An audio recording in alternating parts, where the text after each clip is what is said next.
Hey everybody, I'm Dr. Kirsten, veterinarian here at ManyPets. Welcome to my Season Pass series, where we're gonna go through all of our top tips for getting you through those pet health scenarios that come up every year without fail, from fireworks at New Year's to chocolate at Halloween. Are you looking for a way to help keep your dogs cool this summer?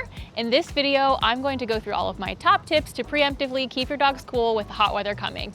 Let's start by addressing what temperatures our dogs can actually stay comfortable up to.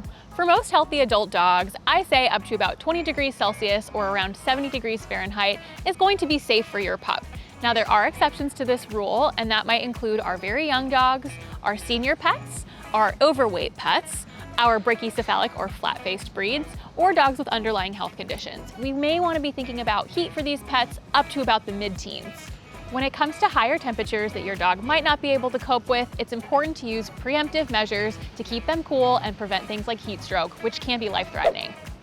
Tip number one is walking or exercising your pets at times of the day when it is less hot. So that means earlier in the morning or later in the evening. If you're ever not sure or you're worried that it's too hot, it's best to skip the walk altogether. There is a rule that we talk about, and that is the 5 to 7 second rule on the pavement. So if you put your hand onto the pavement and hold it there for 5 to 7 seconds, if it is too hot for your hand, it is definitely too hot for your dog.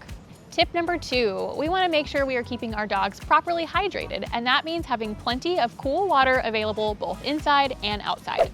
An extra thing you can do is tip number three, and that is putting ice in your pet's water to make it extra cold or making homemade frozen treats to keep them cool. Now, an important point to make is that we do not want to use extremely cold water in pets that are already showing signs of overheating or heat stroke.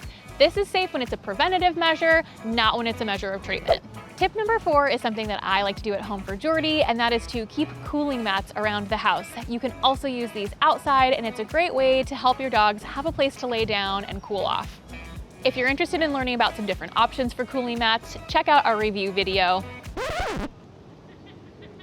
which we may or may not be putting on the screen right now. Check out our review of cooling mats if you want some information on more options. The video is going to pop up on the screen now. And last but not least, tip number five, please do not leave your dog in a car on a warm day. I know it seems like not a big deal, but temperatures can easily escalate to a dangerous level quickly. For example, on a 20-degree day, we may see temperatures in the car rising well over 50. For my US counterparts, on a 70-degree day, we can see temperatures skyrocket over 100 quickly.